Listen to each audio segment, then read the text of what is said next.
আবার হ্যালো টুর লাগিয়েছে, পড়াশোনার নাম নেই আবার হ্যালো টুর। হ্যালো। হ্যাঁ বলেন স্যার। হ্যাঁ বলছিলাম যে আজকে তোকে পড়াতে যেতে পারবো না, আমার প্রচন্ড জ্বর এসেছে বুঝছিস। হ্যাঁ স্যার, আপনার জ্বর এসেছে? হ্যাঁ আর বলিস না, সকাল থেকেই জ্বর, একদম কমছেই না। ও আচ্ছা স্যার, আপনি ওষুধ খেয়েছেন স্যার? হ্যাঁ তুই খেলাম। সেটা আবার দরকার কি ছিল স্যার? কি? না স্যার কিছু না, রাখছি তাহলে স্যার। হ্যাঁ তাহলে ঠিক আছে, রাখছি আমি। জি স্যার, রাখছি তাহলে। Okay. ইয়েস, আজকে স্যার আসবে না, লেটস গো। কি রে, তোর স্যার কখন থেকে বসে আছে, তোর কি সে খবর আছে? যা পড়তে পাই গিয়ে। কি? আমি বুঝে গেছি তোর ভবিষ্যৎ কি হবে। তোর ভবিষ্যৎ আমার চুলের কালার থেকেও কালো হবে, বুঝেছিস?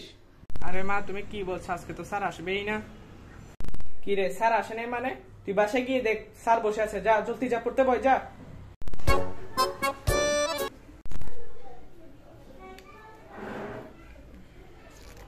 কিন্তু স্যার আপনিই তো বললেন আজকে আপনি আসবেন, আপনার জ্বর এসেছে।